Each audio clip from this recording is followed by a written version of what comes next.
الخولي للتسويق العقاري. شقة في السرايا، تاني نمرة من البحر، فيو بحر مفتوح زي ما حضراتكم كده شايفين الفيو. احنا بنتكلم اللي انت شايف اسكندرية بالكامل. احنا زي ما حضراتكم شايفين تاني نمرة واخدين فيو البحر المفتوح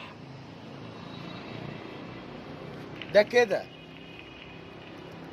الرئيسي. احنا تاني نمرة من البحر وتالت نمرة من الرئيسي زي ما حضراتكم شايفين الفيو. طبعا بنتكلم في قعدات الرقي، القعدات الجميلة زي ما حضراتكم شايفين البلكون معمول فيها شوية قعدات. يعني انا تخيل ان حضرتك اللي قاعد القعدة دي وشايف فيو زي ده وشايف مرسى اليخوت. احنا الفيو عندنا البحر ومرسى اليخوت بالكامل.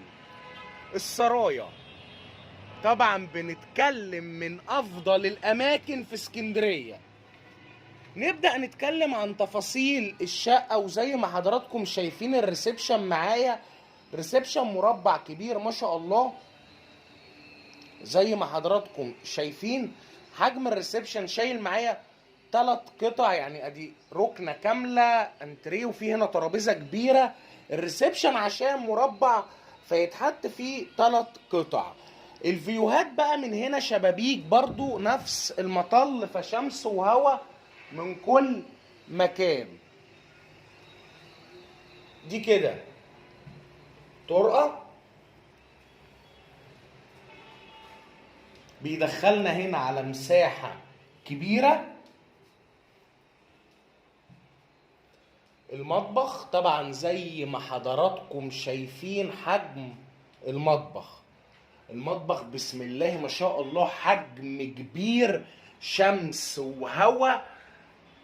بنتكلم في مطبخ زي ما حضراتكم شايفين شايل مطبخ بالكامل.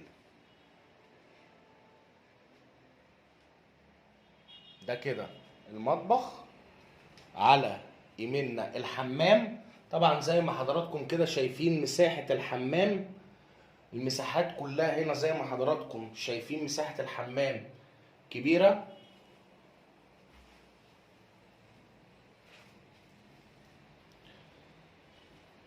الشقة هنا عبارة عن غرفتين. دي الغرفة الأولى بشباك على الشارع، شمس وهواء. ما عنديش هنا حاجة داخلي، حاجة على منور، مفيش هنا الكلام ده كله.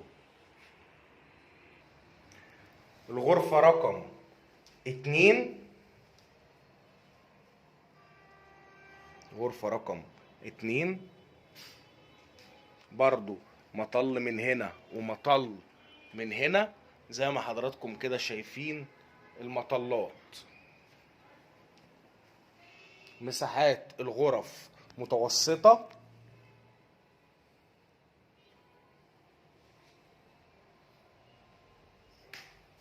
زي ما حضراتكم كده شايفين الشقة هنا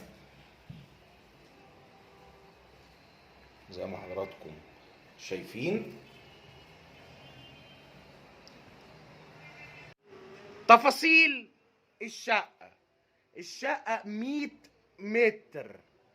السرايا تاني نمرة من البحر، فيو بحر. الدور ال15 والعمارة 19 دور، مباني 2014، مدفوعة المصالحة، العدادات مياه وكهرباء، العدادات القديمة اللي في فواتير مش كارت. الخولي للتسويق العقاري.